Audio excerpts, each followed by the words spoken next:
Hello students, welcome again. आज की अपनी इस क्लास में हम अपना जो सीआरओ का डिस्कशन है उसको आगे कैरी ओवर करेंगे। कल जो हमने पढ़ा है उसमें हमने बेसिकली सीआरओ का जो सीआरटी थी, जो ट्यूब थी, कैथोड रे ट्यूब, जिसपे कि आप डिस्प्ले कर रहे थे, जिसपे कि आपने कंट्रोल एनोड्स और कैथोड्स लगा रखे थे और डिफ्लेक्शन प्लेट्स लगा रखी थी।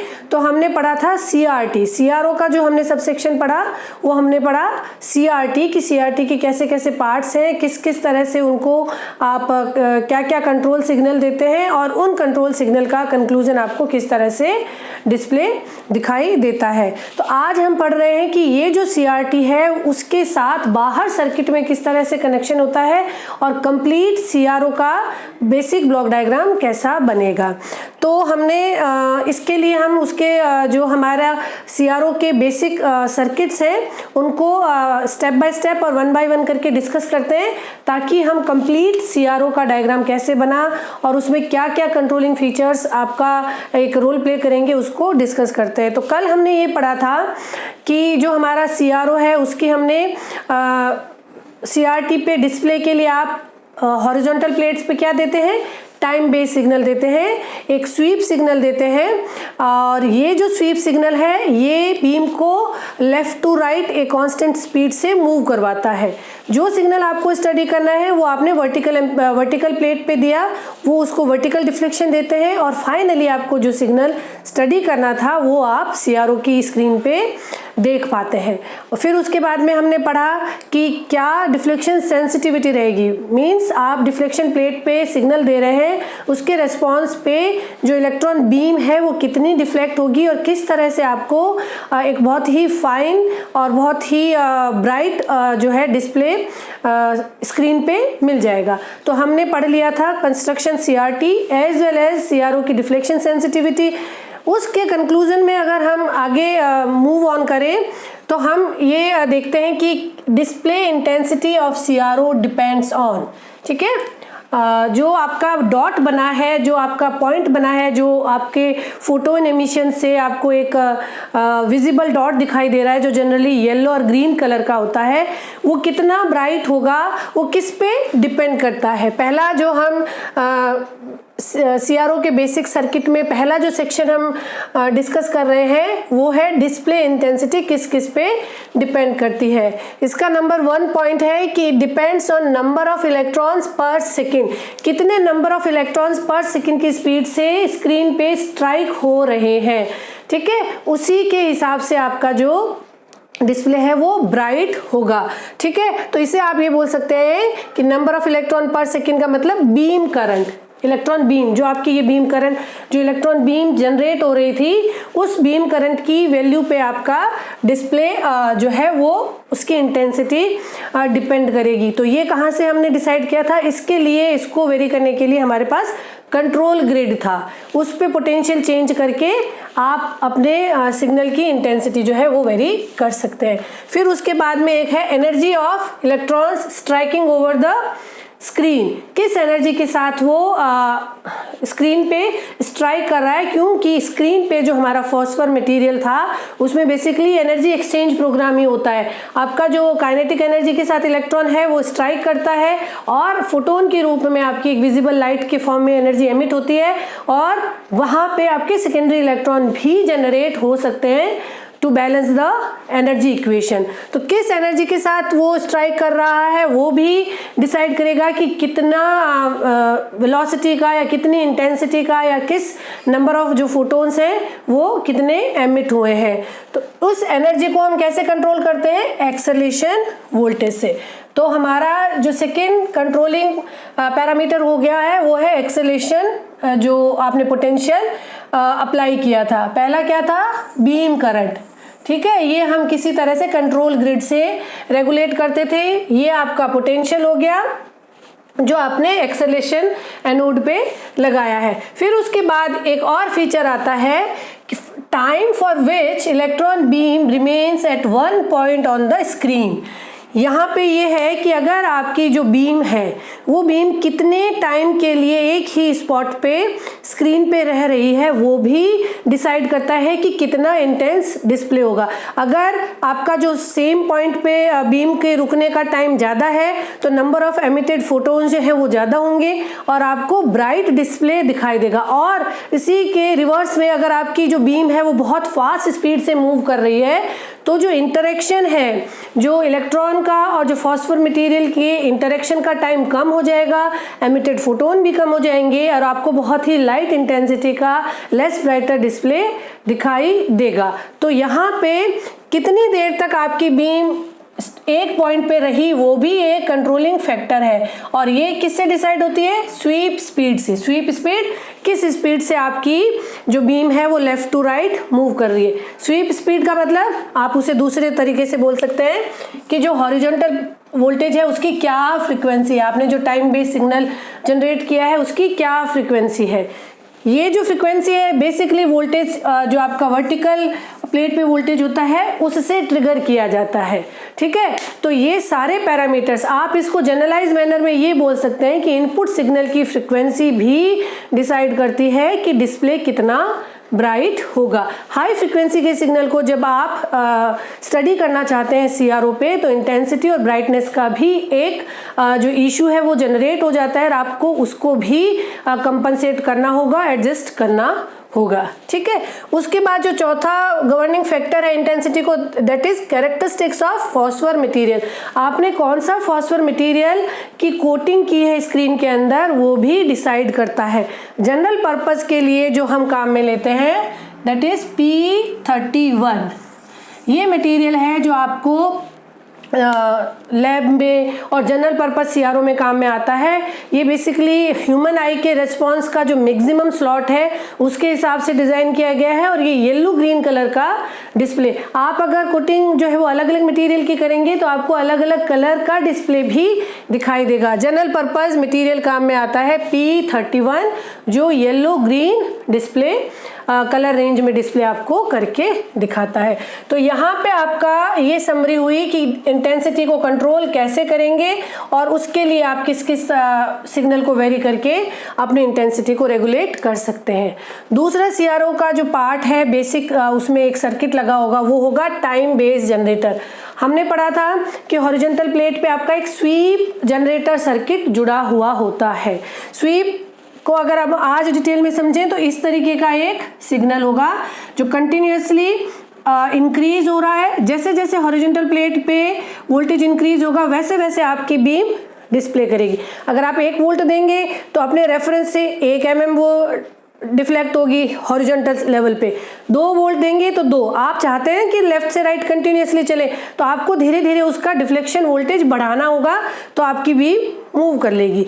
और इस स्लॉट में आपकी जो बीम है, इस इतने स्लॉट में वो बीम आपकी जो एक्सट्रीम लेफ्ट था उससे वापस राइट में फास्ट स्पीड के साथ मूव कर जाती है और फिर आपका दूसरा जो आपका सिग्नल था जिसमें वो ट्रेसिंग कर रही है वो सिग्नल ट्रेसिंग पीरियड शुरू हो जाता है। तो इस तरीके की वेवफॉर्म को हम स्वीप सिग्नल बोलते हैं और ये जिससे जनरेट हो रहा है उससे हम टाइम बेस्ड जनरेटर बोल सकते हैं। अगर इस सर्किट को हम स्टडी करें तो एक आपका सिंपल ट्रांजिस्टर होगा, उसके साथ में एक कैपेसिटर लगा है और एक रेजिस्टेंस और सप्लाई से कनेक्शन है।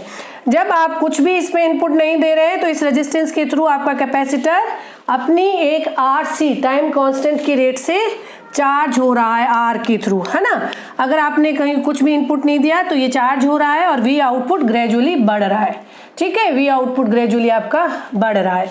एक रेट तक आपने जहां तक आपको इसको इंक्रीज करना था, जो इसका टाइम पीरियड था, आपने इसको चार्ज कर लिया। फिर जब आपको इसको रिवर्स करना है, आप इसको ट्रेस बैक करना चाहते हैं जहां पे, वहां पे उस इंस्टेंट पे आप इस ट्रांजिस्टर पे हाई पल्स देंगे, हाई पॉजिटिव इनपुट देंगे तो ये ट्रांजिस्टर जो है वो कंडक्ट करने लगेगा और ये सैचुरेशन जोन में या लो इम्पीडेंस का एक पाथ बन जाएगा और उस कंडीशन में आपका जो कैपेसिटर है इस रास्ते से डिस्चार्ज होने लगेगा, इस ट्रांजिस्टर के थ्रू डिस्चार्ज होने लगेगा। तब तक होगा जब तक कि इस पे पॉजिटिव इनपुट है। तो जब तक आपका वी इनपुट है उस ड्यूरेशन में कैपेसिटर डिस्चार्ज होगा, 0 तक पहुंच जाएगा। फिर आप इसको हटा लीजिए तो ये जो ट्रांजिस्टर था वो आउट ऑफ सर्किट हो जाएगा और ये पाथ बन जाएगा, फिर कैपेसिटर चार्ज होने लग जाएगा। तो इस तरह से रेगुलेटिंग पल्स या ट्रिगर पल्स देके इस ट्रांजिस्टर पे आप अपना टाइम बेस्ड सिग्नल, जो कि एक स्वीप सिग्नल है, उसे आप जनरेट कर लेते हैं। यहाँ पे एक बात ये ध्यान रखने की है कि ये जो आपने स्वीप सिग्नल जनरेट किया है ये किसी भी रैंडम फ्रीक्वेंसी का नहीं हो सकता। आपने जो स्वीप सिग्नल जनरेट किया है उसकी फ्रीक्वेंसी या तो वर्टिकल सिग्नल की फ्रीक्वेंसी के बराबर होनी चाहिए या उसके m टाइम मल्टीपल नंबर पे होनी चाहिए। Sweep frequency should be multiple of vertical frequency. अगर आप ऐसा नहीं करते हैं तो आपको वर्टिकल फ्रीक्वेंसी के डिस्प्ले और स्वीप का जो फ्रीक्वेंसी का मिसमैच है, इस कंडीशन में आपको एक स्टेबल डिस्प्ले ना दिख के रनिंग पैटर्न दिखाई देगा जो लेफ्ट या राइट में भाग रहा होगा। आपने लैब में देखा होगा कि हम उसको ट्रिगर कर रहे हैं, हम उसको सिंक्रोनाइज कर रहे हैं ताकि हमारा जो इनपुट सिग्नल है वो स्टेबल हो जाए और आप उसको रीड कर सकें। तो स्टेबल डिस्प्ले के लिए आपका ये रिक्वायरमेंट फुलफिल होना चाहिए। तो इस रिक्वायरमेंट को फुलफिल करने के लिए हम क्या करते हैं कि हम इस सर्किट का जो ये ट्रिगर पल्स है उसको हम वर्टिकल से कनेक्ट कर देते हैं कि जब भी वर्टिकल में आपका चेंज ओवर हो रहा है, पोलैरिटी चेंज ओवर हो रही है, उसके टाइम पीरियड के हिसाब से उसी हिसाब से हम उसको ये ट्रिगर देंगे। तब तक आपकी स्लो और फास्ट स्पीड में आपकी जो बीम है वो लेफ्ट टू राइट मूव करती रहेगी। तो ये जो स्वीप सिग्नल है उसको हम सिंक्रोनाइज करते हैं। सिंक्रोनाइज करने के लिए हम अपना एक ट्रिगर सर्किट बनाते हैं और उस ट्रिगर सर्किट को भी वर्टिकल सिग्नल, इनपुट सिग्नल जो कि डिस्प्ले करना चाह रहे हैं उसी से कनेक्ट कर देते हैं। आने वाला जो सिग्नल है वो पहले ट्रिगर सर्किट में जाएगा। ट्रिगर सर्किट से वो आपको हॉरिजॉन्टल ये टाइम बेस्ड सिग्नल जनरेट करेगा। ये टाइम बेस्ड सिग्नल जनरेट करने में जितना डिले हुआ वो डिले आप वर्टिकल सिग्नल पे भी देंगे ताकि वर्टिकल सिग्नल और जो हॉरिजॉन्टल सिग्नल है उनमें सिंक्रोनाइजेशन हो सके। तो हॉरिजॉन्टल प्लेट में ट्रिगर सर्किट और जहां तक ट्रिगर सर्किट से स्वीप जनरेट हो रहा है तब तक का 200 नैनोसेकंड का डिले आप वर्टिकल में दे दीजिए। तो आप इनपुट सिग्नल से ट्रिगर सर्किट को एक्टिवेट करेंगे और जब तक आपका ये ट्रिगर में टाइम कंज्यूम हो रहा है उतना डिले आप वर्टिकल प्लेट में, वर्टिकल एम्पलीफायर में, जो कि 200 नैनोसेकंड का होता है, 200 नैनोसेकंड का डिले आप वर्टिकल प्लेट पे, वर्टिकल एम्पलीफायर पे डेलिब्रेटली देते हैं ताकि आपकी वर्टिकल और हॉरिजॉन्टल जो प्लेट्स हैं उनमें सिंक्रोनाइजेशन हो सके। तो अगर हम टाइम बेस्ड जनरेटर ने बेसिक टाइम सिग्नल जनरेट किया, उसको आप फर्दर एम्पलीफायर पे पास करते हैं, फिर आप उसको प्लेट में देते हैं। तो अगर हम इस टाइम बेस्ड सिग्नल को लेके अगर हम सिंपली सीआरओ का ब्लॉक डायग्राम देखें, वो कल जो हमने डिटेल्स पढ़ी थी वो सीआरटी का कंस्ट्रक्शनल डिटेल्स थी। अब अगर उसकी एसेसरीज को ऐड ऑन करके हम सीआरओ का ब्लॉक डायग्राम देखें तो वो इस तरीके का बन जाएगा। इनपुट सिग्नल होगा, इनपुट सिग्नल को आप एक प्री एम्पलीफाइड सर्किट से पास करते हैं और ये प्री एम्पलीफाइड सर्किट 2 सेक्शन में बंट जाता है, ठीक है। इसी सिग्नल को हम वर्टिकल और हॉरिजॉन्टल प्लेट के लिए कंट्रोल सिग्नल ट्रीट करते हैं। ये जो आपका इनपुट सिग्नल प्री एम्पलीफाइड था वो वर्टिकल प्लेट के सेक्शन में मूव कर गया और एज वेल एज ये हॉरिजॉन्टल प्लेट के लिए भी इसको हम डाइवर्ट कर लेते हैं। यहाँ पे आपका जो सिग्नल है वो एक ट्रिगर सर्किट को इनिशिएट करता है जो कि आपका बेसिकली स्मिथ ट्रिगर सर्किट होगा। ये इसकी जो आपकी पल्सेस थी वी इनपुट पल्सेस उनको रेगुलेट करेगा। इन रेगुलेटिंग पल्सेस से आपका स्वीप जनरेटर जो है वो ऑपरेट होगा और इस स्वीप जनरेटर का आउटपुट जो होगा वो एक टाइम बेस्ड सिग्नल होगा। यहाँ पे आपको आउटपुट जो मिलेगा ये यहाँ पे ऐसी पल्सेस देगा आपको, ठीक है, और इन पल्सेस के हिसाब से आपको ऐसा आउटपुट मिलेगा, है ना। और इस आउटपुट को आप टाइम बेस्ड सिग्नल, इसको अगर थोड़ा सा स्लैंटेड दिखाएं तो ये आपको टाइम बेस्ड सिग्नल मिला। इस टाइम बेस्ड सिग्नल को आप हॉरिजॉन्टल एम्पलीफायर में फीड करते हैं और हॉरिजॉन्टल एम्पलीफायर का फाइनल आउटपुट हॉरिजॉन्टल प्लेट्स में जाता है। यहाँ पे इस ट्रिगर सर्किट में जो डिले होने वाला है उसको कंपनसेट करने के लिए वर्टिकल एम्पलीफायर में सिग्नल भेजने से पहले हम 200 नैनोसेकंड का एक डिले सर्किट हमने डिजाइन किया है जो 200 नैनोसेकंड इस सिग्नल को डिले कर देता है। इस डिले के बाद में ये वर्टिकल एम्पलीफायर से पास होता है और वर्टिकल एम्पलीफायर का आउटपुट वर्टिकल प्लेट्स में चला जाता है। ठीक है, और फिर हमने ये पढ़ा था कि CRT में ये आपका कैथोड था। कैथोड पे आप 6.3 वोल्ट की सप्लाई लगाते हैं। इस कैथोड पे जो सप्लाई लगाते हैं वो 6.3 वोल्ट की होती है।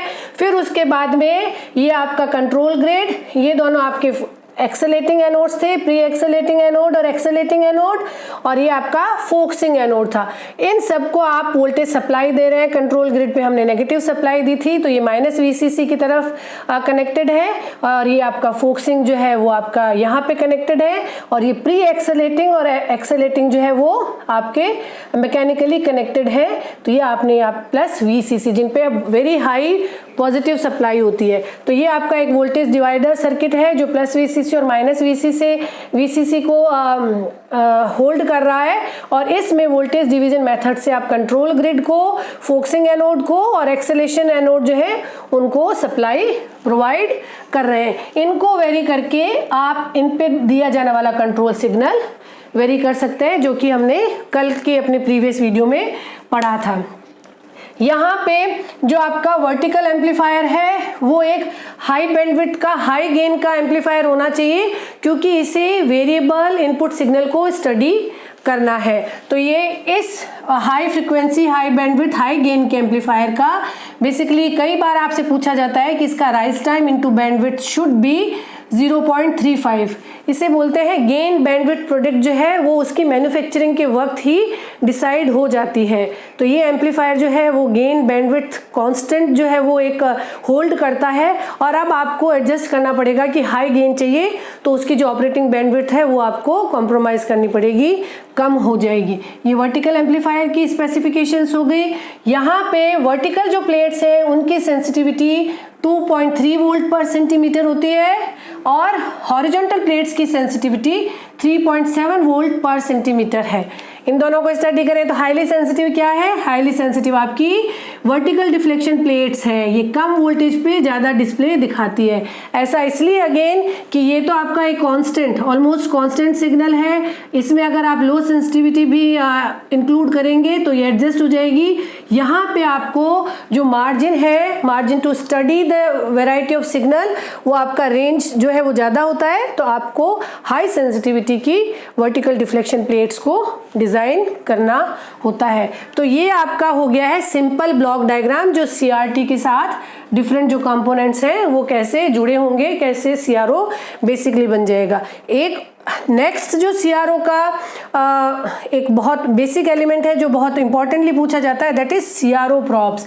CRO प्रॉब्स मतलब वो कनेक्टिंग पेयर ऑफ वायर्स जो कि CRO में इनपुट सिग्नल को कनेक्ट करने के लिए यूज में ली जाती है। ठीक है, तो CRO probes are connecting wires that are used to provide the input signal to the CRO terminal। ठीक है, यहाँ पे जो आप है, ये जो यहाँ पे वायर जो लगा रहेगा वो आप CRO probe की फॉर्म में उसे बताएंगे। इसके 3 टाइप्स हम बेसिकली डिस्कस करेंगे। One is direct reading type. ठीक है, direct reading type CRO basically shielded coaxial cable होती है, जो आपने अपने लैब्स में देखी होगी। आगे एक नॉब लगा रहता है और आप उसको ट्विस्ट करके और CRO के इनपुट टर्मिनल में अटैच कर देते हैं। लेकिन जो कोएक्सियल केबल है वो अपने साथ कैपेसिटेंस का फिनोमिना भी लेके आता है, और वो CRO के सर्किट में लोडिंग इफेक्ट क्रिएट करने लगता है। तो ये जो आपकी डायरेक्ट रीडिंग टाइप की प्रॉप्स है वो कोएक्सियल केबल से जो बनी हुई है, वो बेसिकली लो फ्रीक्वेंसी, लो इम्पीडेंस सर्किट में ही अप्लाई की जा सकती है, और ये CRO सर्किट में लोडिंग इफेक्ट भी जनरेट कर देती है। ये इसका डिसएडवांटेज है। कंपनसेट कैसे करते हैं कि आप CRO में R और C circuit as well as जो आपकी प्रॉब है उसमें भी हाई इम्पीडेंस इम्प्लांट करके और लोडिंग इफेक्ट को कम करने की कोशिश करते हैं, अगर आपको यही प्रॉब लगानी है तो। इसकी जो भी लिमिटेशंस थी उनको ओवरकम करने के लिए हमने दूसरा टाइप डिजाइन किया, that is circuit isolation type. Circuit isolation type जो प्रॉब है वो बेसिकली लोडिंग इफेक्ट को मिनिमाइज करने के लिए और जो कैपेसिटेंस रोल में आ रहा था उसको कम करने के लिए डिजाइन की गई है। इसमें क्या होता है, एक कैपेसिटिव वोल्टेज डिवाइडर सर्किट जो है वो पहले से डिजाइन कर दिया जाता है, और कैपेसिटिव वोल्टेज डिवाइडर जो है वो कैपेसिटेंस या जो इम्पीडेंस की रिसेंट कंडीशन है उसके हिसाब से एडजस्ट करके जो आपकी लोडिंग थी, जो कैपेसिटेंस की वजह से लोडिंग आ रही थी, उसको रिड्यूस कर देता है। दो पैरेलल वायर्स जो हैं वो कैपेसिटेंस क्रिएट कर देते हैं एक फ्रीक्वेंसी की रेंज के बाद, तो उस इफेक्ट को आप इसको आइसोलेशन टाइप प्रॉब से कम कर देते हैं। तीसरा जो टाइप ऑफ प्रॉब है that is detector type probe. ये बेसिकली कम्युनिकेशन सिग्नल्स जो हैं उनको स्टडी करने के लिए डिज़ाइन की गई है। कम्युनिकेशन सिग्नल में कैरियर फ्रिक्वेंसी आपकी मेगाहर्ट्ज और हायर रेंज में होती है, तो या तो आप स्पेसिफिकली डिज़ाइन किया हुआ हाई कैपेसिटी का सीआरओ लें, और अगर आप उसको नॉर्मल सीआरओ पे, एक नॉमिनल रेट के सीआरओ पे देखना चाहते हैं तो डिटेक्टर टाइप की जो आपकी प्रॉब्स हैं उनको काम मिलेंगे। इसमें आपके पास एक रेक्टिफायर और बाईपास सर्किट का अरेंजमेंट जो है इनबिल्ट होता है। वो मॉड्यूलेटिंग कैरियर और आपका मॉड्यूलेटिंग सिग्नल, कैरियर सिग्नल, इनको डिफरेंशिएट करके, उनको सेग्रीगेट करके एक नॉमिनल सीआरओ पे डिस्प्ले करके आपको दिखा देता है। तो सीआरओ प्रॉब के 3 टाइप्स हमने डिस्कस कर लिए हैं। ये आपके बेसिकली जो है वो डिस्क्रिप्टिव, अगर आपसे प्रॉब्लम है, या डिस्क्रिप्टिव क्वेश्चन फॉर्मेशन का एक हिस्सा बनता है। ये सारे जो आज हमने डिफरेंट सेक्शंस डिस्कस किए हैं सीआरओ सर्किट के, ये आपका objective statement as well as अगर आपको सब्जेक्टिव आंसर लिखना है तो उसका मटेरियल है। इसी सेक्शन को आगे हम अपने नेक्स्ट वीडियो में डिस्कस करेंगे, जिसमें हम मल्टी ट्रेस सीआरओ पढ़ेंगे। मल्टी ट्रेस सीआरओ का मतलब हम एक वेव फॉर्म को नहीं, 2 या 3 वेव फॉर्म को साइमल्टेनियसली सीआरओ स्क्रीन पे देखना चाहते हैं। तो उसके लिए डुअल ट्रेस, डुअल बीम या सैम्पलिंग सीआरओ जैसे जो ऑप्शन है वो आपके पास अवेलेबल है, उनको हम अपने नेक्स्ट वीडियो में डिस्कस करेंगे। Keep learning, keep watching. Thank you.